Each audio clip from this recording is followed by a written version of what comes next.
Olá, começando mais um Interação Podcast. Eu quero dar as boas-vindas a você que está aí do outro lado, já acompanhando nosso podcast desde o início e hoje aqui, mais uma vez conosco. Se você ainda não é inscrito ou não se inscreveu no canal, se inscreva, já ativa o sininho de notificações para receber a notificação dos próximos episódios. Deixa seu like, compartilha com os seus amigos, suas amigas, familiares, para o pessoal poder vir aqui conhecer o nosso podcast. Toda semana a gente traz um tema bem legal para a gente poder discutir aqui. Claro, sempre com muita leveza. Olha, quero começar agradecendo aos nossos patrocinadores, mandar um beijo especial para o presidente dos 5 comerciários, Mogi das Cruzes, Suzano, Biritiba, Mirim, Salesópolis e Guararema, o senhor Jair Mafra, faz um trabalho muito bonito há anos junto aos trabalhadores e levanta uma bandeira muito importante, que é a da violência contra a mulher. Inclusive, se você presencia ou vive uma situação de violência doméstica, não pense 2 vezes, denuncie. Maiores informações, aí o site está na tela dos 5 comerciários. Agradecer também ao pessoal da Embalixo, que, para quem já me acompanha há muito tempo, tanto nas redes sociais quanto aqui, sabe que eles fazem parte da minha rotina diária lá em casa, para a limpeza, porque a Embalixo traz sacos de lixos para poder facilitar a nossa vida dentro do lar. Olha, lá você encontra sacos de lixo com cheirinho de lavanda para pia e banheiro, para deixar o ambiente perfumado. Você encontra também sacos com alça para facilitar o transporte, mais praticidade, e também sacos reforçados, que trazem mais segurança a hora que você fizer o descarte do seu lixo, além de tantos outros modelos que você encontra na Embalixo. Olha, em todos os mercados aí você encontra Embalixo. O Instagram da Embalixo tá na tela e, claro, guarde isso com você. Praticidade, segurança é com a Embalixo. Mandar um beijo também pro pessoal da Constrói, que traz aí uma coleção nova para esse começo de ano, repleta de novidades para você que está querendo trocar o guarda-roupa, ter uma peça ali muito chave para um evento especial. Olha, você encontra de tudo lá, desde blusinhas a vestidos, tudo, para todas as ocasiões, para você estar sempre elegante. É lá na Constrói Store. E também mandar um beijo especial, sabe para quem? O pessoal lá da Pepper Blend. Para você que não sabe, a Pepper Blend é a maior indústria alimentícia focada em produtos adultos, para deixar aquele momento a 2 mais prazeroso, mais saboroso. E olha, como eu amo a Pepper Blend. Olha, já experimentei tantas coisas. Lá no site você vai conhecer diversos produtos. É só você acessar, tá na tela, e eu te convido a viver essa experiência, viu? Bom, Interação Podcast de hoje a gente vai falar sobre relacionamento. A gente vai viajar mais um pouquinho, porque a gente sabe que a gente adora falar sobre relacionamento. E hoje a gente vai dar uma ênfase em relacionamento abusivo, codependência emocional e tantas outras coisas que eu tenho certeza que você, assim como eu, já vivenciou isso na pele. Para isso, eu estou com ela, que é minha amiga psicóloga, e vai contar um pouquinho da história dela pra gente, Tatiane Paula. Como é que você tá, amiga? Olha, primeiramente, super honrada pelo convite, estar aqui com todos vocês, para falar de um assunto que é muito gostoso, né? Falar de relacionamentos saudáveis e alertas, tipos de alertas de relacionamentos abusivos. Também me agrada essa ideia de divulgar para cada vez mais pessoas sobre saúde mental. E principalmente, assim, o conhecimento é poder, né? Ah, com certeza, imagina. Se a gente não tiver conhecimento, amiga, Sim. a gente não aprende a lidar com a situação. Mas antes da gente entrar nesse tema, que a gente sabe que vai longe, me conta como é que você começou na psicologia, o que te levou para a psicologia? Porque eu sei que você também teve uma passagem pela área artística. Olha, é Eu interessante pesquisei essa sobre sua ela, pergunta, viu? amiga. Ela não me contou. Bom, eu achei a princípio, quando eu comecei a minha carreira, primeiro como modelo. Eu fui modelo na adolescência e houve um acidente de uma modelo que eu não me lembro o nome, no Rio de Janeiro, e me deixou um pouco impactada. Ela era linda, noiva de um rapaz que eu não me lembro o nome, bem conhecido. E ela ficou, o ônibus queimou e, enfim, ela teve mais de 20% do corpo queimado, o rosto, né, danificado. E você sabe, para quem é modelo, o seu cartão é o teu corpo, é o teu rosto. Seu rosto, é.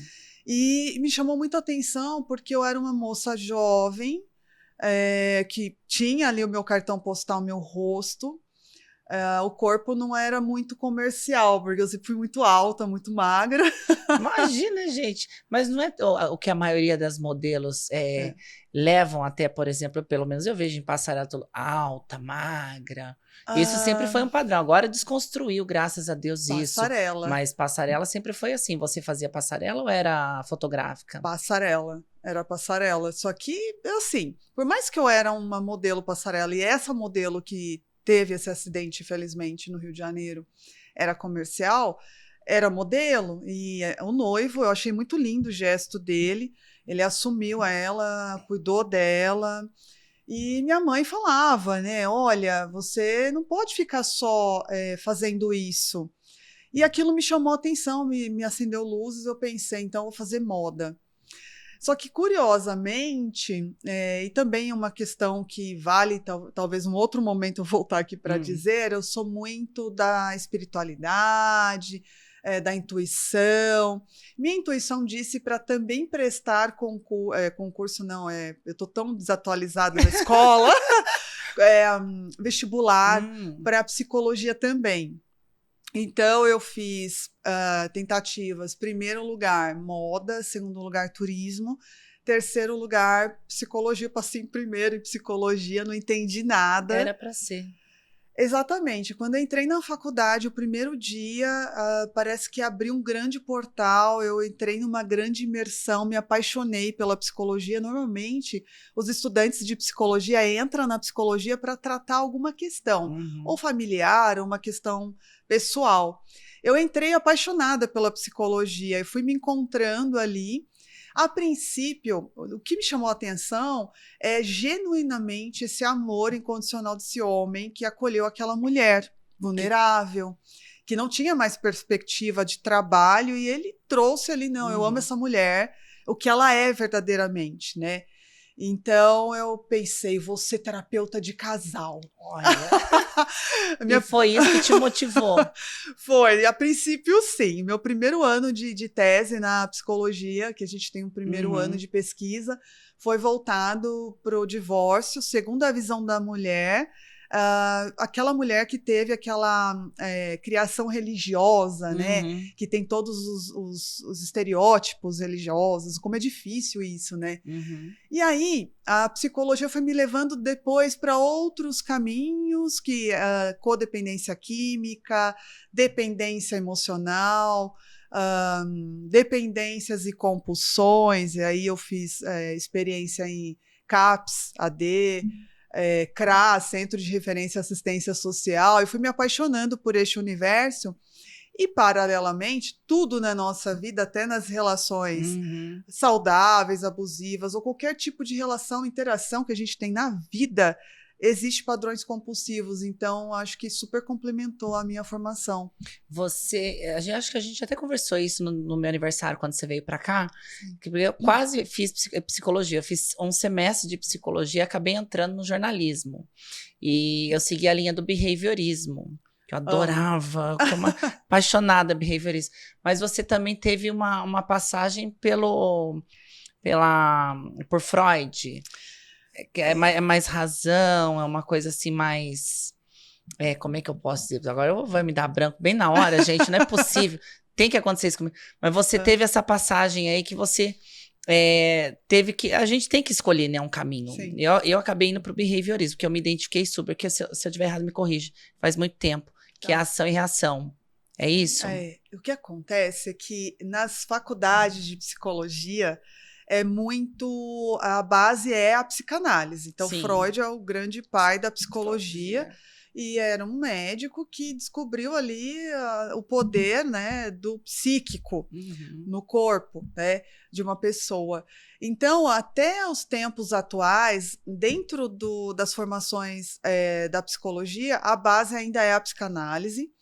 E a gente tem todas as outras teorias, que são muitas, que veio da base da psicanálise, inclusive o behaviorismo, inclusive a terapia cognitivo-comportamental que eu trabalho. Então, a base é a psicanálise. O que acontece é que existe muita romantização dentro da psicanálise. Eu nunca me identifiquei com a psicanálise, porque eu sou uma pessoa espontânea, eu sou uma psicóloga beijoqueira. Beijoqueira? Meus Como pacientes, assim? eles falam, nossa, você... Porque eu demonstro muito o que eu sinto, eu acolho muito meu paciente, eu individualizo... Você é energia, você é entrega. Total. Eu individualizo o tratamento desse paciente. E a psicanálise, ela é análise. A pessoa leva 10 anos, muitos anos, porque é uma análise, é contínuo. A atitude da postura do profissional, e essa teoria é muito conhecida, que as pessoas falam, eu vou deitar no divã, porque é associação livre, não significa que não funciona. Para determinado tipo de paciente, isso super funciona e sempre funcionou, porque é a base mesmo da psicologia. A pessoa tem a associação livre, então não tem uma atuação do terapeuta. A pessoa ela vai ali ressignificando e falando, e a sensação que esse paciente tem é que a atitude do terapeuta é neutra, mas não, existe toda uma técnica que a gente fala de uma postura blasé. Então, se o paciente chora, você não faz nada, se o paciente dá risada, você não faz nada. Você não demonstra sentimento. Nada. E eu falava, não é possível, eu não posso ser esse tipo de psicólogo, eu quero acolher, eu quero abraçar, eu quero chorar junto, eu quero sorrir com o paciente. E aí, quando eu comecei a fazer as formações para dependências químicas, compulsões, que está dentro da terapia cognitivo-comportamental, quando eu descobri isso, eu falei, nossa, é isso. Porque a atitude do terapeuta é muito ativa. Então, se você conversar 5 minutos com os meus pacientes, cada um vai trazer uma versão da psicóloga deles, que sou eu. Porque eu acabo que individualizando dentro da capacidade que eles têm de compreender, que a gente fala de distorções, comportamentos automatizados, distorcidos, que você acaba aqui reproduzindo isso dentro de crenças mantenedoras distorcidas, né, ao longo da vida. E os traumas que dentro da psicanálise antes ficava ali dentro ruminando aquela dor e tentando entender analiticamente, a TCC vai trazer assim, ok, isso foi o que você passou. O que a gente faz com isso agora? Então, eu vou dando movimento para esse paciente. Então, todas as sessões, elas são estruturadas. Então, tem objetivos, metas, então, curto, médio, longo prazo. Eu coloco esse paciente para saber o que nós estamos trabalhando. Então, é muito ativo. Então, essa construção desconstrói o comportamento distorcido, automatizado, e vai trazendo para ele, através dessa psicoeducação, dessa minha atuação muito ativa, dessa minha entrega, que ele ressignifique, entenda o padrão de comportamento e mude para mais estruturado. Então, aí, esse é um momento que eu acho maravilhoso, que é a alta. Eu falo, olha, você está entrando na terapia, mas tem alta. A psicanálise não tem alta. Ah, não? É contínuo. Porque é contínuo. Não significa que não funciona. É análise, né? Então, às vezes não, é cientificamente comprovado que as comorbidades psiquiátricas graves, que requerem, né, acompanhamento médico, psiquiátrico, ansiedade, dependências e compulsões, ou outras patologias da psiquiatria, borderline, bipolaridade, transtornos mais agudos Uhum. que requerem ali uma remissão de sintomas, a gente trabalha a terapia cognitivo e também o apoio medicamentoso. Então, a gente tem um resultado, né, em curto prazo. Amiga, me diz uma coisa. Você falou que você gosta de ser muito entregue Muito. aos seus pacientes, que você gosta de transmitir a emoção, o carinho, a entrega, tudo. Sim. Você absorve muita energia e você disse que você também é muito espiritualista. E a Sou. gente sabe o quanto absorver a energia É. do outro, isso daí também acaba atrapalhando a nossa própria sintonia aqui, né? E como que você faz? Porque assim, imagino que você, enquanto profissional, também precise de um auxílio, um acompanhamento, ou uma terapia, ou algo do tipo. Você faz algo por você mesma? Você vai a um profissional? Como que você lida com tanta informação, tanto sentimento e tanta história na sua cabeça? Eu achei que foi formidável você trazer isso, amiga, porque é fundamental para nós que somos terapeutas, né, psicólogos, que façamos a nossa própria terapia, né? Psicólogo, ele cuida, mas ele precisa de alguém que cuide dele Uhum. também, para a gente justamente não trazer uma questão nossa projetiva, que nós chamamos, né? Coisas que eu vivencio na minha vida, dores, dificuldades para a vida, para a história desse paciente. Então, isso é importante entender as minhas próprias questões. Todo mundo tem a sua própria ferida para lamber. Tem. Então, eu, dentro do meu espaço, do meu setting, eu e minha psicóloga, eu tenho o meu espaço para entender as minhas questões.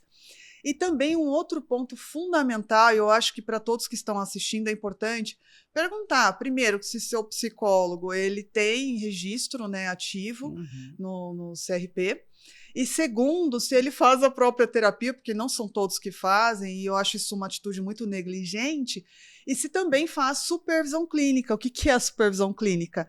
É profissionais, médicos, psicólogos também, que sentam ali em uma sessão para levantar os casos. Eu costumo dizer que eu trabalho em equipe, para levantar os casos de cada paciente que eu acompanho. Então, supondo que você é minha paciente, eu vou levar uma sigla, TJ, um exemplo. A TJ, ela tem essa demanda essa semana aqui na minha supervisão clínica, então vários olhares clínicos vão me supervisionar. Então, por trás de mim existe toda uma estratégia de equipe, né, de Uhum. supervisão, daquilo que eu estou tecnicamente estruturada para trabalhar com você, mais aquilo que aparece no seu set, no seu horário.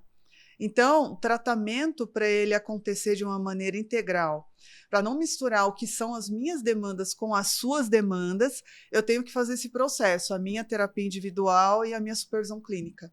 Alguma história de algum paciente já mexeu com você em algum Sim. momento de abalar você emocionalmente? Sim, e eu acho que, nossa, tá muito rica essa conversa aqui hoje. É porque é Tomando. normal, porque assim, se a gente já se envolve com as conversas que a gente É, escuta geralmente entre roda de amigos, sim, familiares, eu imagino que para você, enquanto profissional, já que você não é aquela que é fria, né, como você comentou lá atrás, que na psicanálise você não pode demonstrar sentimentos, você tem que ser muito blazer. a blasé. E você não é isso, e você tem essa entrega, você gosta de trocar essa energia, é impossível que uma história de um paciente também não mexa com você emocionalmente. Por isso que eu perguntei se você procura um profissional para você poder se tratar também. Chegou alguma história que te mexeu, te abalou e te deixou um pouco desconectada, um pouquinho daquilo que você já é no dia a dia enquanto pessoa, mais tranquila, profissional, centrada? Eu acho que essa sua pergunta ela é muito importante, e eu tenho prazer de esclarecer, porque o profissional ele precisa entender sua limitação. Quando determinadas histórias mexem com o nosso emocional, a gente precisa ter a capacidade, a consciência de não seguir em frente com o caso ou não trabalhar esse tipo de demanda. E isso é unânime para todo profissional da psicologia, da psiquiatria. Olha, esse tipo de caso eu não atendo. Por exemplo, eu não atendo criança. Por quê? Antes de falar que eu não atendo criança, eu não atendo determinado tipo de caso, eu primeiro experimentei. Uhum. Então, quando você está nesse período, né, de estudos na faculdade, você tem a clínica escola. Uhum. No período da faculdade, eu fui muito precoce. Então, normalmente, os estudantes de psicologia, eles começam a clinicar no 4º ano. Eu fui teimosa. Você já quis ir antes. No 2º ano. Acelerou o processo. No 2º ano, eu falei para minha supervisora, aliás, um beijo, Patrícia França. Foi minha supervisora, minha professora da faculdade. Ela foi minha chefe, minha amiga hoje. E ela é responsável por muito parte da minha formação profissional. Uhum. Ela anunciou na faculdade a vaga no CAPS AD. Hoje tem muitos memes, né, no Instagram. Qualquer coisa eu vou pro CAPS, né? Eu acho o máximo. Assim. O brasileiro não perde uma oportunidade, gente. Cria meme para tudo. Eu adoro, né? E daí eu sabia que o CAPS era muito difícil conseguir até chegando no 4º ano, porque o processo seletivo é muito criterioso, não é qualquer aluno que vai. É muito fechado esse espaço para você ter estágio clínico, em CAPS principalmente. E ela anunciou, 4º anista, eu chamei ela de canto, falei, deixa eu te falar uma coisa. Oi, eu tô no 2º ano, você vai dar aula para mim o ano que vem. Ela, ela me ignorou. Não deu nem atenção. Aí eu falei assim, oi, tem uma vaga aí do 4º ano, né? Ela, você acabou de dizer, porque ela não era nada fofa, tá, gente? Ela era uma carrasca. E tá entregando você, viu? Ela, você acabou de dizer que você é do 2º ano. Aí ela me ignorou, assim, totalmente. Eu falei, não, mas não tá entendendo, você não me conhece. Aí ela, me leva pro processo seletivo. Ela, você está no 2º ano. Eu falei assim, me leva. Você pode me dar quantos livros você quiser, fazer chamado oral. Eu quero atender, eu já quero atender. Ela testou, né, meus limites, ela me chamou lá e realmente ela foi muito Diabo Veste Prada. Muito Miranda Priestly. Mentira. Ela foi total. Meu Desculpa. Deus. Só faltou ela virar para você. É só isso. Ela foi muito isso na minha vida. Eu chorava, Sério? chorava. Mas você foi a Emily dela, então. Eu fui a Emily dela, gente. E era assim, era supervisão, era atendimento, era estudo, mais a faculdade.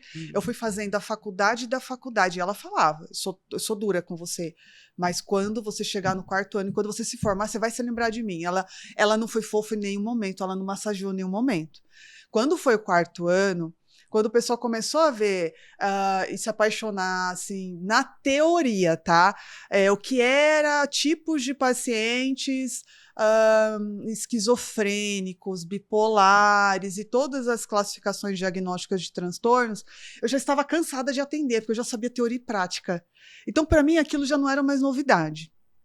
Aonde que eu quero chegar para responder essa sua pergunta da limitação?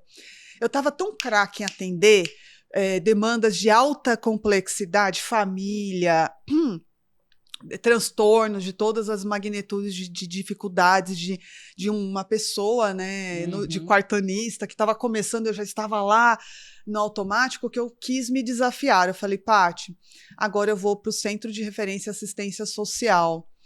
E aí eu comecei a atender comunidades e fazer visitas em grandes comunidades que têm os atendimentos dos psicólogos sociais. Depois eu fui para ONGs atender crianças em situações de vulnerabilidades e adolescentes. Aí esse lugar, eu até me arrepio, assim, porque aí eu entendi a minha vulnerabilidade. Eu falei, não, eu ia para casa, assim, olha, dá vontade até de dar um nó aqui. Eu atendia crianças que... Nossa, isso mexe muito comigo. Teve um caso que mexeu muito comigo porque era uma criança de 4 anos. E até então eu atendia adultos, que eram adultos, que me gerava revolta dos abusos que eles passaram de infância e que nada eu podia fazer. Então, isso para mim eu conseguia levar. É um adulto que sabe se defender. Ok, isso é seu trauma, eu estou aqui para te acolher, eu estou segurando a sua mão e a gente vai tentar resolver isso hoje. Como que você vai lidar com isso hoje? Gente, aqui não dá para ver na câmera, eu tô arrepiada. Ela tá arrepiada mesmo. Isso é o adulto, eu conseguia levar. Quando eu comecei a atender uma criança que eu sabia que eu podia fazer alguma coisa por ela, e aquilo estava acontecendo naquele momento, e eu não podia fazer nada, porque o sistema, ele é moroso. Eu tinha todos os equipamentos na minha mão. O conselho tutelar, eu tinha como denunciar, eu tinha apoios, né, que eram as assistentes sociais, aí tinha que passar...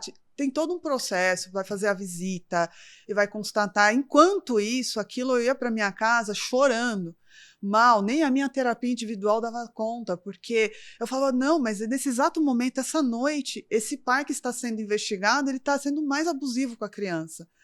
Eu chorava, eu entrava em estado de crises, eu realmente não conseguia me desligar. E aí o fim do fim foi um caso que foi moroso. A criança tinha 4 anos, era uma menininha. É lógico, gente, a criança, ela tem... O próprio Freud, quando ele criou a teoria da sexualidade infantil, ele não estava dizendo que a criança ela tem uma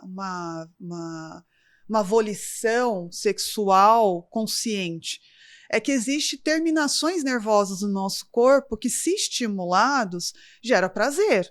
Por isso que o menininho ele mexe no pipizinho, lá naquela fase dos 4, 5, 6 anos, e a menininha, o menininho é estimulado socialmente, né? A gente vai falar de machismo estrutural, patriarcado, enfim.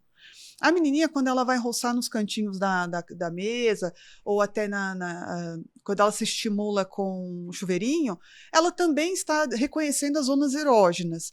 Quando um adulto que tem consciência da maldade que ele está praticando, que eu estou falando do abusador, ele se utiliza dessa fase da descoberta infantil, a criança ela retribui. Mas ela retribui porque aquilo é prazeroso. Depois, quando ela toma consciência que aquilo foi um abuso, e é catastrófico. Então, neste período, essa criança especificamente estava passando por isso. Ela não tinha consciência, ela achava que era uma brincadeira de ligue-ligue.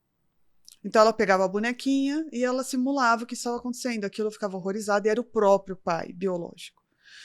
Então, o último estágio, de todos os estágios que precisou passar, e foi muito doloroso para mim, eu ficava pensando como pode, né? Assim, por exemplo, nós estamos gravando nesse momento, por isso que eu estou assim um pouco perturbada para responder a sua pergunta. Quantas crianças que nesse momento estão desprotegidas? E estão sendo abusadas. Estão sendo abusadas. E quantas crianças que poderiam receber tipos de ajuda? Eu, por exemplo, tive uma família que me protegeu e me cuidou. Você teve sua família que te protegeu, te cuidou. E eu ficava com eu enlouqueci. Eu falei, não é possível que existe isso no mundo, porque atender o adulto que já passou por isso, eu conseguia levar, mas atender a criança que eu podia fazer alguma coisa e os processos eram morosos, me deixava mal. Quando chegou no estágio final de pegar esse homem e prendê-lo, eu fiz questão de acompanhar essa visita junto com o serviço social dentro da comunidade e a criança chorando, o pai saiu pulando, assim, porque era uma comunidade, ele saiu pulando os telhados para fugir do flagrante, e a criança chorava, falava, tia, eu te contei tudo, não era para você pegar meu papai, e ela chorava assim, não era para você pegar meu papai, porque o meu papai brinca de ligue-ligue, agora eu vou ficar sem meu papai. Então... Nossa, dá até um nó na garganta ouvir isso. E complicado, aí, é um tema, é um assunto delicado, ainda mais quando envolve crianças, né? demais, Tati. porque eles são inocentes. Eu estava grávida na época. Eu sempre tive um sonho de ser mãe. E eu sabia que era menino, meu filho. E Você tem um filho só. ele tem, o Pedro, tem 13 anos hoje. E eu sempre quis ter filho. Eu sempre soube que ia ser um só também. E aí essa coisa da espiritualidade, assim, sempre me revelou que eu ia ser mãe e sabia que era menino, né? Enfim, é uma intuição muito forte que eu tenho. E, curiosamente, os homens também não buscam ajuda. A estatística é maior de homens, de incidência de abuso de homens. E a estatística vem mais para mulheres porque elas buscam mais ajudas, mas os homens têm impactos muito profundos. Então, quando eu me vi no cenário atendendo crianças, eu falei, esse é o meu limite, eu acabei aqui. E realmente não continuei, não dei continuidade, e esse é a minha limitação. Então, quando aparece casos, por favor, atende meu filho, minha filha, eu encaminho sempre para profissionais que eu confio no trabalho e levam muito bem. E homens, né, meninos, homens que são abusados e trazem as suas vergonhas, as suas questões, obviamente que mexeu muito na minha forma de conduzir o meu filho para alertá-lo. Então, teve reflexos, óbvio. Então, meu filho, as primeiras palavrinhas dele, eu criava situações, assim, tudo que a cuequinha esconde, ninguém pode tocar. Coisas que você tenta trazer com leveza para uma criança para que ela entenda que não pode tal coisa e se acontecer ela precisa falar. Porque normalmente os abusos acontecem nos lugares em que a criança tem confiança. Vários casos aconteceram até eu realmente entregar os pontos, respondendo a sua pergunta. Um dos casos eram de duas irmãs em que o filho de uma abusou o filho da outra, que eram primos. E como resolver uma situação dessa? Porque a gente está falando de dois menores. O menor tinha 13, o menino tinha 13 e a menina tinha 6. Então, como você... Crianças, né? Aí a gente pode falar de lares desestruturados, disfuncionais, que também reverberam e potencializam esse tipo de situações. Às vezes de adultos que são ali perturbadores e perturbam a mente dessa criança. Então, quando eu estava na camada em que eu achava que eu podia fazer diferença e o Estado e as leis, elas levam tempo, aquilo me deixou muito impotente. Então, eu não atendo criança por isso, essa é a minha limitação. Aí, agora, adultos, os adultos... Você atende normalmente? Sim, eu tenho um radar, assim, para abuso. Eu acho que eu aprimorei muito o meu olhar clínico. Eu olho para uma pessoa, eu sei que ela foi abusada. Teve um caso de uma paciente, por exemplo, ela levou 1 ano para me contar e eu sabia. E eu fui dando instrumentos para ela. Ela morava com o abusador. O abusador era o padrasto. Nossa, gente. E o que a gente mais vê por aí na mídia fora são inúmeros casos de abuso. Que infelizmente a gente sabe que acontece escondido, e se ninguém pegar e ensinar desde cedo uma criança a identificar o que é certo e o que é errado, até o adolescente ainda tem visão, mas o problema é quando a pessoa sofre ameaça. E aí você não sabe como lidar com a situação, né? Imagino que deva ter inúmeras pessoas nesse momento que conhecem ou passam ou passaram por uma situação parecida, e o que a gente espera é que tenham encontrado ou encontrem um caminho de conseguir denunciar um abusador. Falando em abusador, mudando um pouquinho para a gente trazer um outro gancho, que eu acho que dá para trazer um pouquinho mais de se respirar um bocado também. Eu nem chorei, que eu não esperava, eu só tô com um embrulho no estômago da história que você contou, mas a gente pode falar, por favor me corrija, que uma pessoa abusadora, adulta, vamos colocar um perfil abusador, um casal onde o marido é abusador, a gente sabe que tem mulheres que são abusadoras também, né? Quando a gente fala de abuso, a gente não fala só do abuso físico, mas o mental, psicológico. Isso daí a gente pode colocar como uma má estrutura lá atrás, na infância, um trauma, uma convivência com um pai agressivo, ou uma adolescência onde teve aí, por exemplo, uma conexão com adolescentes que eram mais estourados, explosivos e que não tiveram uma boa educação em casa. Você acha que isso daí é um reflexo dessa formação de caráter? O que a gente pode falar a respeito disso? A gente pode falar de várias camadas. A gente pode falar de um indivíduo, falando de relações abusivas, essa pessoa que se submete a tipo de relações abusivas, que pode ser relações abusivas, relacionamento amoroso, amizade, às vezes o trabalho, que você tem um padrão repetitivo de gestores, né, que exerce esse controle, essa manipulação sobre você, vem muitas vezes dessa base inicial da vida e da maneira como você decodifica essa forma de viver. Então, um determinado indivíduo, ele está num lar disfuncional, em que às vezes são pais negligentes que negligenciam, né, as primeiras necessidades básicas emocionais. E, por incrível que pareça, é muito cultural essa ideia. Eu acho que parou um pouco, diminuiu, na verdade, esse padrão, mas aquele momento da infância que o bebezinho está lá chorando, chorando, chorando, chorando, quero deixar isso claro aqui, ele não está manipulando o pai e a mãe para dar colinho, ele está na esterogestação. Então, até os 3 meses, o bebezinho, ele acha que está dentro da barriga da mãe. Então, ele acha que está dentro dela. Então, ele precisa do cheiro dela, do aconchego dela. Se a mãe é influenciada pelo meio social dela, dizendo assim, não, deixa chorar a noite inteira, porque senão vai te controlar. Ai, que dó, eu morro de dó. Imagina. Isso aconteceu muito. A nossa geração, nós somos moças 40 a mais. Pois é, entrei na casa 200 já. Entramos na casa 200. Então, a nossa geração era muito divulgado, propagado, assim, não deixa o bebê te controlar. Não mima, né? Não mime. Então, aquilo é a primeira necessidade emocional básica não atendida. Então, imagina que o bebê, ele não foi atendido, então ele ficou com aquela sensação de abandono. Então, à medida que essa pessoa, esse indivíduo cresce, ele vai buscando mais atenção e mais cuidado. E se esse pai vai negligenciando, o pai, a mãe, não vão mimar.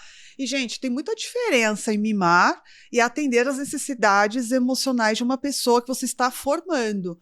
Porque é muito romantizada a maternidade, a paternidade, mas é uma responsabilidade de um ser humano que você está colocando no mundo, em que você precisa formar esse caráter dessa pessoa e deixá-la segura o suficiente para ela ter autonomia e tomada das próprias decisões e alcançar a autoeficácia e a autoconfiança boa o suficiente. O que acontece? Na infância aconteceu isso, vamos lá.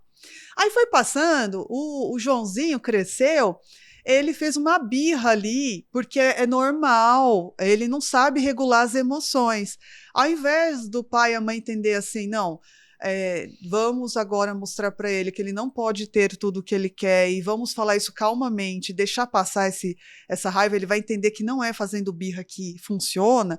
O que acontecia? Agressões físicas. Também não foi atendidas as necessidades emocionais básicas. Ele não teve consciência que aquela birra, aquele comportamento inadequado não pode ser feito. Ele só foi punido. Ele não sabe por que foi punido. E ele cresce sem crítica. E aí ele começa a entrar num padrão de obediência. Quantas pessoas que você depara na sua vida que não têm opinião? Ele não tem opinião porque ele foi moldado, forjado para obedecer. Criança não tem o que falar, criança não pensa, criança não diz nada aqui, essa casa não é sua. Olha, até me arrepio. São abusos psicológicos e físicos que a nossa geração fomos submetidos, que mexeu automaticamente com modus operandi, com o modelo mental. Então, essa pessoa aprende que ela precisa obedecer, a ceder, a se colocar em segundo plano. Quando a gente vai falar, muitas camadas de relação abusiva, quando a gente vai falar de tipos de relações abusivas, a gente está falando de uma pessoa que tem um desajuste, uma falta de empatia emocional, é uma pessoa perversa, manipuladora, que se considera superior e grandiosa em relação às outras pessoas, que a gente está falando do transtorno de personalidade cluster B. Pensei que já fosse narcisista, porque você está falando, eu já pensei que já fosse um narcisista também, porque pode puxar. Narcisistas, histriônicos, psicopatas. Essa classificação diagnóstica não tem a região frontal do juízo, dos valores, o freio, o sentimento, a empatia que nós, normais, que eu falo assim, que ninguém é normal nesse mundo, né? Temos. Para eles, nós somos fracos. Então, uma pessoa que foi criada assim, forjada socialmente, seguindo padrões, obedecendo, e não desenvolvendo críticas, me coloco em segundo plano, aí a sociedade super reforça, né, que o amor é altruísmo, é você se abandonar em prol do outro, e aí é um prato cheio para os narcisistas, para o grupo de transtorno cluster B. E aí eles manipulam, eles controlam, e às vezes essa vítima, ela passa a vida só trocando, né? Eu tinha meus pais que eu obedecia, que eu fazia tudo que eles queriam, fui uma boa menina, fui um bom menino, agora eu obedeço ou essa pessoa abusiva, né, a esposa, ou eu obedeço o meu esposo. Você falando isso me lembra muito uma coisa que eu ouvi certa vez, de que, geral, vou falar de relacionamento, tá? Porque eu passei por isso, por praticamente relacionamentos muito parecidos. Inclusive, um dos meus casamentos foi com um narcisista. Uhum. Acho que eu já contei isso pra você. Conto. Diz que quando a gente tem uma vida que desde a infância, que é o que você tá falando, que é muito manipulada, né? E você tende a encontrar uma pessoa para se relacionar com o mesmo perfil manipulador, que você tem que obedecer, a tendência é que você encontre outros relacionamentos muito parecidos. Sim. Existe uma forma de você quebrar essa conexão desse tipo de relacionamento, onde você possa ter uma vida um pouco mais leve, encontrar, de repente, alguém que venha realmente, de fato, para somar? Ou isso daí é uma coisa que vai se estendendo ao longo da vida? É um ciclo vicioso? Eu acho que... Nossa, tá muito rica essa conversa hoje. Tô amando. Nossa, não, que mas maravilhoso. É verdade, porque eu paro e penso, se eu sair de lá de um, arrumei outro, vou arrumar mais um, não quero. Quantos narcisistas passaram pela sua vida que você tem consciência? Que eu cheguei à conclusão, 2 foram bem embutidos, que foi o meu primeiro marido e o terceiro. O segundo foi nítido, porque ele era narcisista e ele era muito agressivo. Ele me controlava muito. Eu não podia fazer trilhões de coisas. Quando eu conheci ele, era um príncipe encantado. Conheci outras pessoas no caminho também, que não convém falar, que também se mostraram muito igual, porque chegou de um jeito e depois se mostrou assim, tipo, muito... Deixa eu tirar você do seu círculo social, deixa eu começar a isolar você, deixa eu começar a trazer você para perto de mim. Porque geralmente eles querem mais, eles vêm em busca de algo que supra a necessidade deles. E aí, foi quando eu identifiquei, cortei. Aí esse daí eu consegui cortar tempo de fazer estrago. Só que eu percebo o seguinte, que não só comigo, mas eu conheço outras pessoas que passaram por essa situação. Hoje eu consigo identificar quando uma pessoa é narcisista perto de mim. Uhum. Eu já sai correndo. Já sai com a anteninha aqui, ó, vai tocando. Mas tem gente que não. E isso que eu falei é uma coisa que é de fato. A gente pode perceber que se for puxar desde a infância, até os relacionamentos, ou às vezes até mesmo no trabalho, você acaba tendo uma pessoa do seu lado, às vezes até amigos narcisistas, que existem amigos narcisistas. Sócios narcisistas. Nossa, isso é terrível. Isso é uma coisa que pode se estender ou não? Por isso que eu fiz a pergunta, que às vezes passaram tantos narcisistas na sua vida, na nossa, porque não é porque é psicólogo que está imune também. Ela já está me consultando aqui.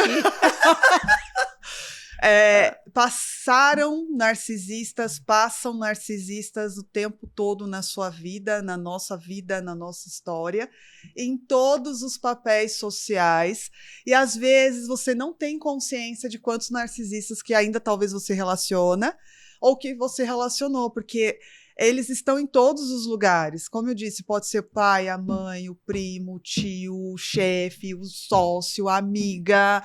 Eles estão por todas as partes, né? Então, respondendo a sua pergunta, como eu mudo esse modelo? Lembra que eu falei sobre esse modelo mental em qual você foi condicionado? Uhum. Eu não quis entrar muito em detalhes, né? Porque senão vai se estender muito, mas são situações em que você não tem voz. Você aprendeu que você precisa obedecer. E, portanto, às vezes, a gente vem imbuído também de desvalorização o tempo todo, principalmente se você foi muito influenciada por situações em que colocava em xeque a sua autoestima. Então, isso pode ter sido também reforçado na adolescência, e você entra nessa fase adulta carregando essas carapaças, e aí o meio social também pode influenciar, então os romances, Disney, a princesa que precisa ser salva por um príncipe, aí a gente tem patriarcado, que o homem tem esse lugar, né, de favoritismo. que está mudando muitos padrões. Mas aí, aonde que eu quero chegar? Você chegou em relações abusivas e você chegou a conclusões, e isso o processo psicoterapêutico vai elucidar todas, é como se fossem camadas de cebola, a gente vai descascando, entendendo a obscuridade, a profundidade, mas olhando para você. O grande problema das vítimas, das pessoas que relacionam com pessoas abusivas, elas entram na terapia para tentar entender a disfuncionalidade, a patologia do outro e tentar mudá-lo. Até o momento, narcisistas não têm cura. Pessoas abusivas não têm cura, porque é vantajoso ser narcisista, é vantajoso ter controle sobre as pessoas, manipular e controlar, e não vamos entrar nesses detalhes. Porque para eles é bom ser assim, a culpa é do outro, né? Eles não têm culpa de nada, eles são projetivos. Alecrim dourado, né? Eu adoro esse termo, alecrim dourado. Eu tive uns alecrins dourados também na minha vida. E coitada da gente, misericórdia. Ninguém tá imune, né? Não, nem só psicólogo. só quem já passou por isso sabe, entende o que é passar pela mão de um alecrim dourado. Daí, o que acontece? Essa vítima, essa pessoa, quando ela busca ajuda psicológica e muitas vezes psiquiátricas, porque o narcisista, existem estudos que apontam que altera o curso do pensamento e desenvolve algumas patologias nas vítimas. Então, elas podem desenvolver depressão, ansiedade, e precisa e requer aí de tratamento também medicamentoso, porque altera a consciência, tem um excesso de sobrecarga, de estresse, porque é uma sensação de pisar em ovos. Imagina, você ama essa pessoa que te abusa, te controla e te manipula. Essa pessoa, ela morde e assopra, morde e assopra, morde e assopra. Hoje ela te ama, amanhã ela te odeia. Isso faz parte de todo um processo de abuso. E esse modus operandi dessa pessoa, da vítima, é de submissão, dependência emocional. A gente pode falar disso também. Daí, quando ela vai no processo psicoterapêutico, tudo aquilo que aquele abusivo ou aquela abusiva desqualifica nela, porque o objetivo é que você não acredite em você. Por isso que isso que você falou, te isola dos amigos, da família, porque aí eles querem, eles e elas, né, porque tem abusivos homens e mulheres, eles querem que você orbite em torno deles, para eles exercer o poder. Quando você começa a fazer ali um processo psicoterapêutico de autoconsciência, quem é você? Qual o seu potencial? O que é comportamentos distorcidos? O que é visão distorcida que essa pessoa está falando sobre você? E o que é os seus valores? O que são seus princípios? E o que é você propriamente? O que é a sua opinião? O que aconteceu na sua família de base?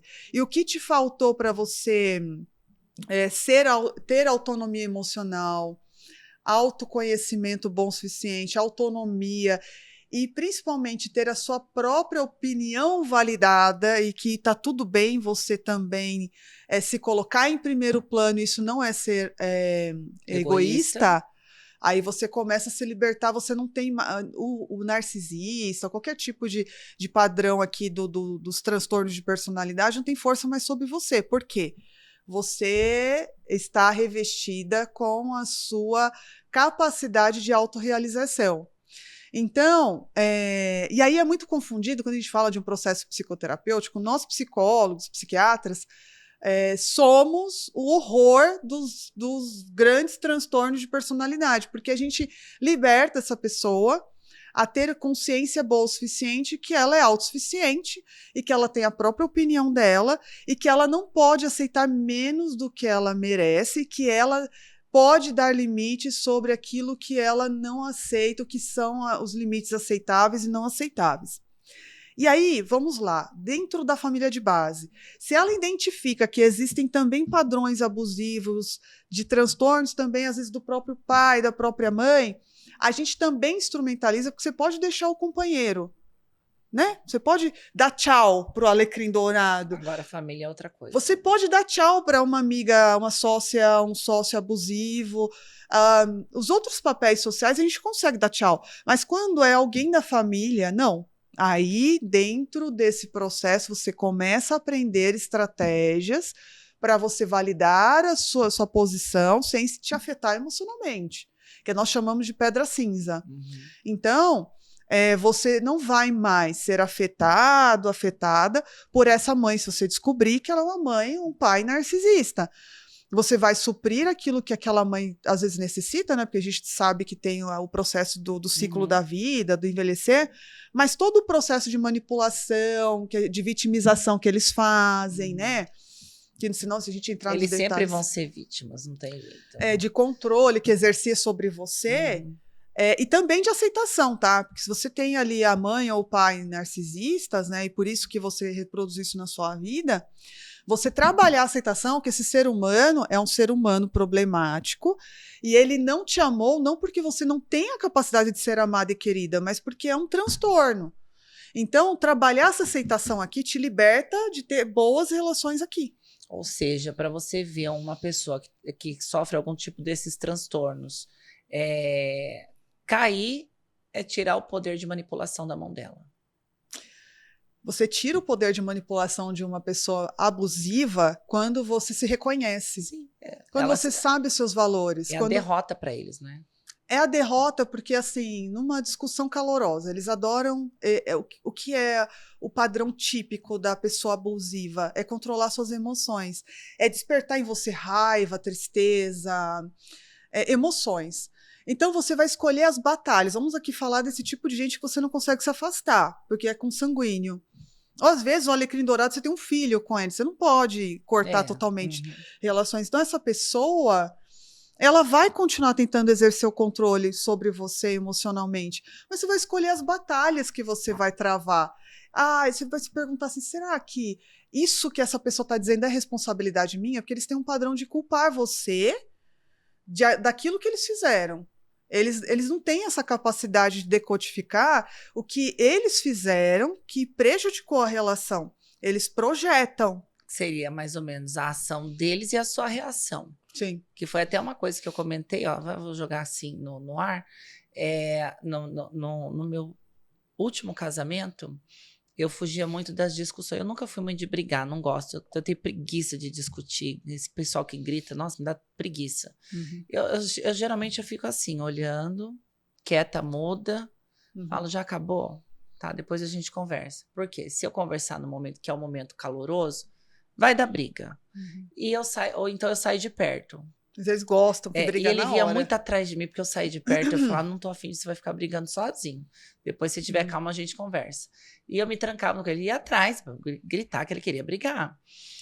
E eu era chamada de narcisista porque eu era fria, porque eu não dava atenção, porque eu não discutia. Só que, na verdade, eu não queria discutir. Eu queria me preservar, porque eu achava que era totalmente desnecessário uma perda emocional naquele momento se a gente podia dialogar, porque eu sou a favor do diálogo.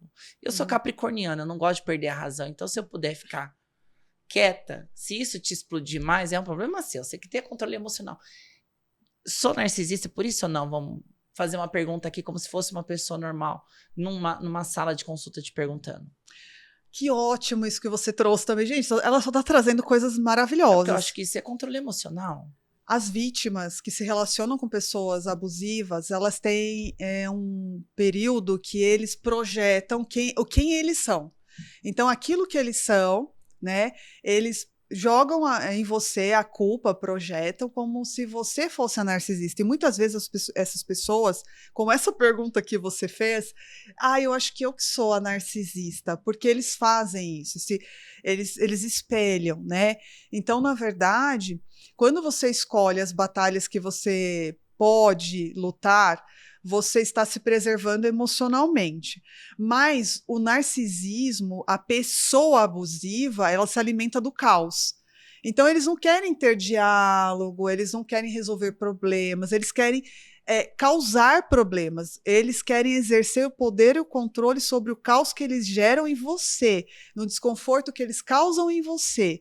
Então, quando ele não consegue fazer isso, ele joga culpa em você, porque assim, o que é característico do narcisismo? É uma pessoa não empática, é uma pessoa que a gente fala embotada emocionalmente, e você é pura emoção, porque eu te conheço.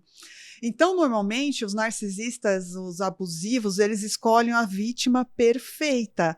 Normalmente é uma pessoa que demonstra muito afeto, é uma pessoa muito amorosa, cercada de amigos, que tem uma família ali, né, que está junto.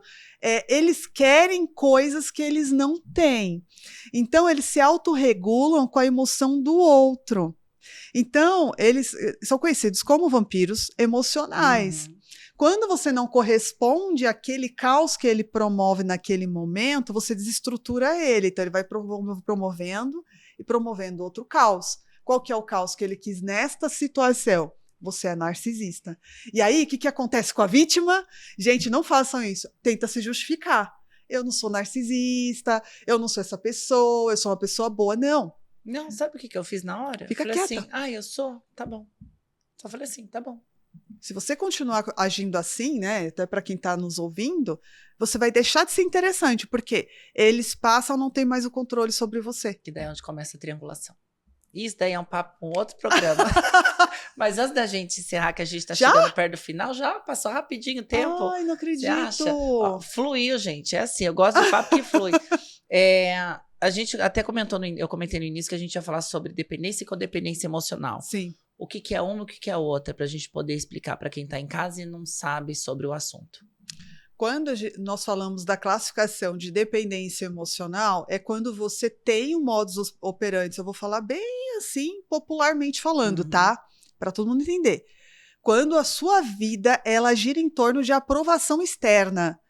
Então, normalmente, pegando lá o gancho que eu falei anteriormente, nós que fomos forjados, a maioria das pessoas, nesse modelo de obediência aos pais, né? Então, a gente sempre ficou naquele lugar, tendo que obedecer e ser aceito no meio, aí vai na adolescência, os grupos, ser aceito nos grupos, e assim sucessivamente, né? A gente vai passando as etapas da vida cumprindo padrões sociais. Quando você vive a sua vida esperando essa aprovação do outro, o que os outros irão achar e não aquilo que é verdadeiramente diz, dentro da sua intuição do que serve para você, você tem uma tendência a uma dependência emocional em alguém, em coisas, em situações. A codependência química, quando sua vida... Eu falo química porque começou aí os estudos, tá?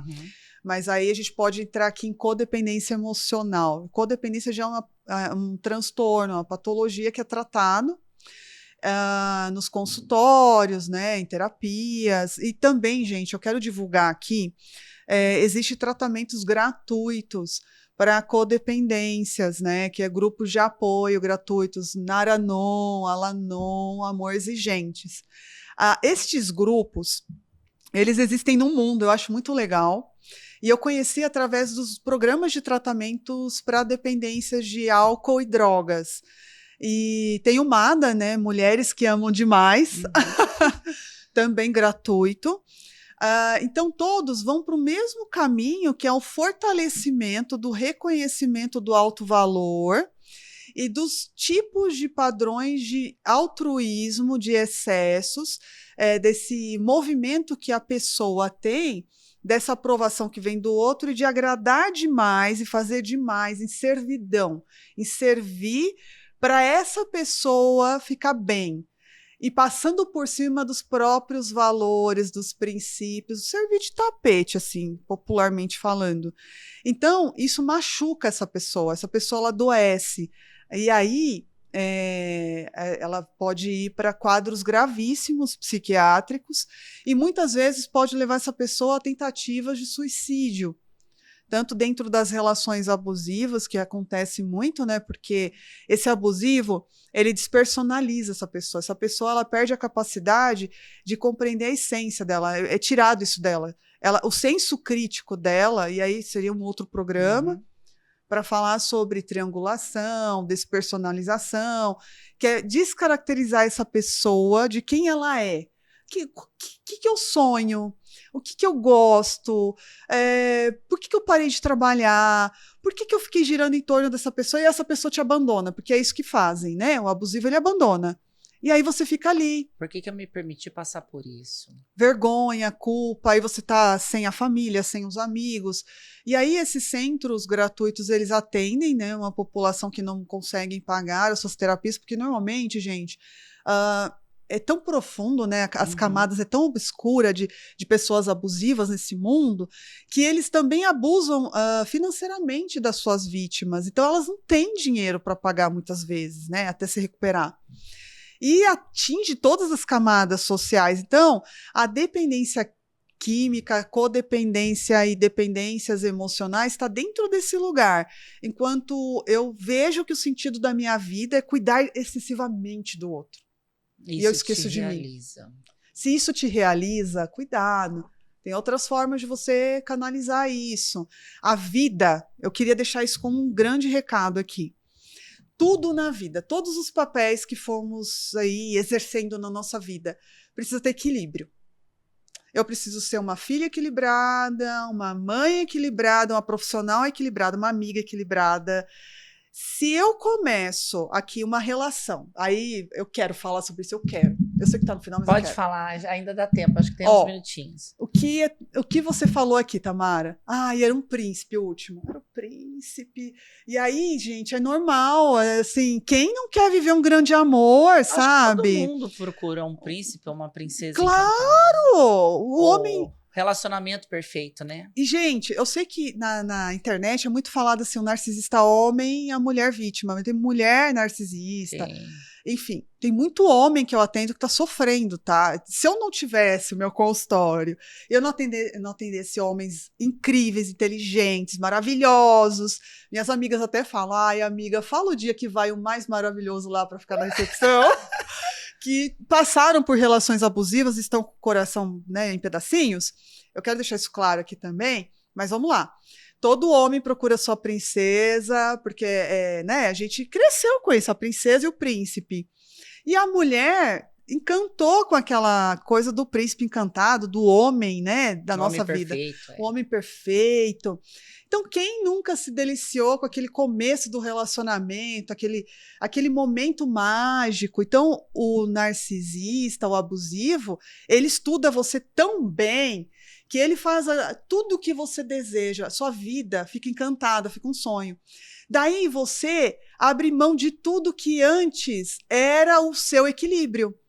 Por isso que eu falei, eu tenho que falar sobre isso. A tua profissão, os teus amigos, a tua família, e você passa a ficar só vivendo isso aqui porque é gostoso. É a mesma área cerebral quando nós estamos apaixonados, que a gente vira trouxa. Eu pensei, não falei, você falou. Eu gosto de usar muito, a gente fica trouxa, que é a mesma área cerebral, o estímulo, o ser amado, ele entra no mesmo lugar da droga, da substância, muita liberação de dopamina, serotonina. Então você quer ficar perto, é gostoso estar perto, é gostoso o cheiro, é gostoso falar com essa pessoa. Ai, gente, tô com saudade de ficar apaixonada. Mas, enfim, é gostoso, né? As pessoas usam droga porque traz efeito. As pessoas se apaixonam e gostam desse lugar, esse modus operandi, porque é gostoso. Só que é aí que esse é o grande segredo. Para você saber que você está numa relação saudável ou abusiva, porque o começo é isso mesmo, essa loucura. Mas a partir do momento que esse lugar aqui, essa relação gostosa, aquele começo gostoso, ardente, gostoso, que você começa a ser moldada, condicionada a sair de perto da família, dos amigos, aí você precisa acender um alerta. Se é uma relação saudável, essa pessoa vai incentivar isso, trabalha, vai ver seus amigos, viaja com suas amigas, vai ver sua família. Vai pensar em crescimento. Exato. Aí sim, você vai continuar aqui, eu quero essa pessoa perto, mas você tem equilíbrio nas suas outras áreas da vida. Por quê? A rede de apoio, eu quero deixar isso também como um grande recado. A rede de apoio é fundamental, os amigos, a família, para te ajudar a entender assim, ok, Tati, você está apaixonada, ai, que lindo. Mas, assim, olha, ele é legal, a gente já viu que ele é legal, mas você também tem outras coisas para fazer. E aí, essa tua rede de apoio naturalmente relaciona com essa pessoa e vai virando natural. E aí isso aqui já não é mais aquele... e vai virando amor, que é uma coisa linda. Amor, gente, é uma construção. Duas pessoas inteligentes, maduras, inteiras e não metades da laranja, se complementam e se transbordam. Quando a gente está falando de uma relação aqui abusiva, com grande prognóstico, aí, nem é prognóstico, um grande fiasco aí de um futuro ruim, essa pessoa vai falar que você completa ela, que você é tudo para ela, e começa a colocar defeitos no seu trabalho, na sua rede de apoio, e você começa a ficar isolado. Começou a ficar isolado, gente, tem um negócio errado. Eu vivi isso e você comentou uma coisa que realmente, de fato, quando você estava falando dessa questão do isolamento, de tirar coisa e tal, meus próprios seguidores perceberam isso. E depois vieram falar para mim, nossa, você mudou, você sumiu, você não aparecia, você se afastou de fulano, você se... Sim. E aí depois eu parei para perceber, eu falei, ainda bem que eu identifiquei a tempo, que realmente eu já estava nesse processo de novo, me submetendo a passar pelo que eu já tinha vivido atrás, inconscientemente, porque eu estava vivendo o famoso mar de rosas. Love bombing. O love bombing. Que é maravilhoso, gente. E tá love tudo bombing bem, é muito é bom, bom, né? a gente gosta, mas a Você gente tá com saudade de estar apaixonada? Nenhum. Ah, não, de estar apaixonada, sim. Eu sinto falta de ter alguém, sinto falta Muito de bom. estar apaixonada, mas ao mesmo tempo, uma coisa me fez ter a certeza de que eu não dependo disso para ser feliz. Eu me basto. Muito se eu tiver bom. que ter alguém do meu lado, é para somar. Porque se for para dividir ou para subtrair, eu não quero.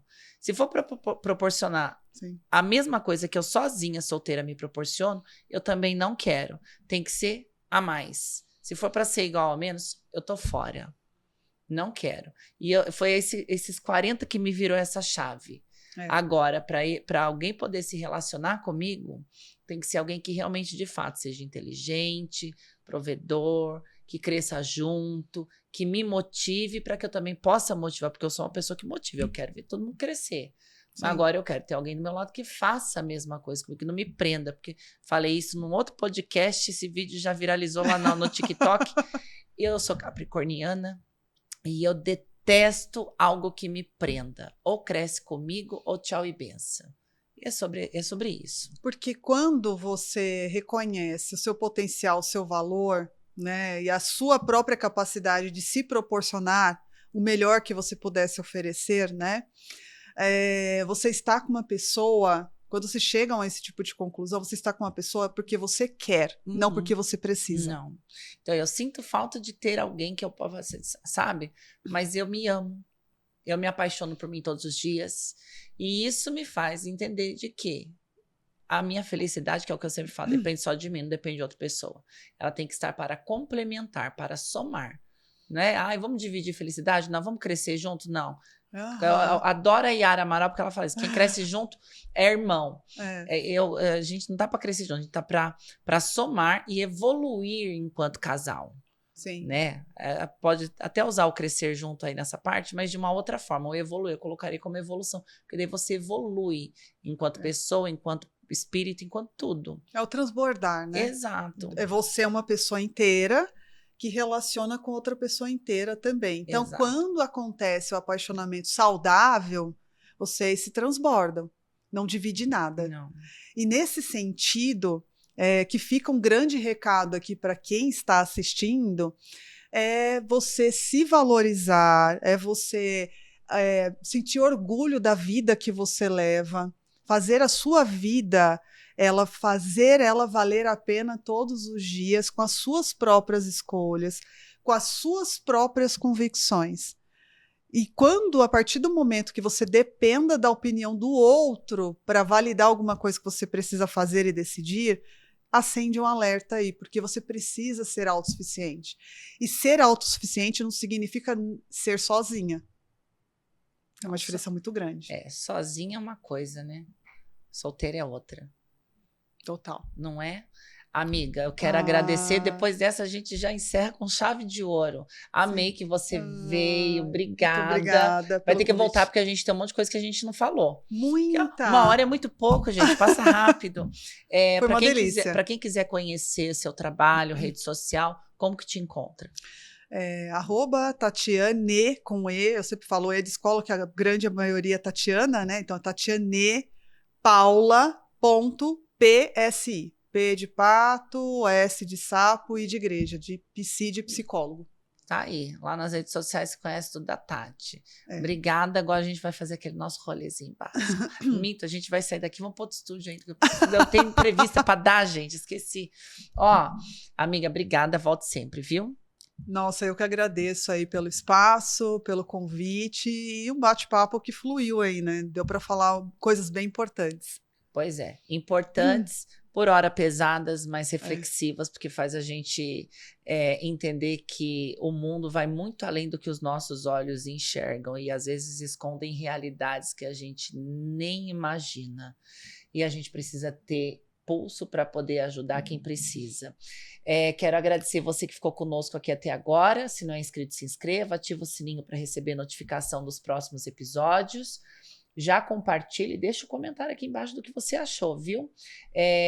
Mandar um beijo especial também para os patrocinadores, como eu já mandei no início, agradecer aqui mais uma vez e deixar aqui uma reflexão de que às vezes é necessário a gente fazer uma pequena pausa para a gente poder avaliar e entender tudo que está à nossa volta, para a gente poder continuar seguindo adiante. É nesse momento que a gente começa a pensar em muita coisa. E uma delas é aquilo que você deve levar sempre para a vida: se amar, se arrumar para você, se apaixonar todos os dias por você mesma, por você mesmo, porque se você começar a ter você como a sua prioridade, o restante que vier na sua vida ou vem para somar ou some. E aí você não sofre, porque o sofrimento é opcional, a dor é inevitável. Aí você escolhe se você sofre ou não. Fechou? Semana que vem eu tô de volta.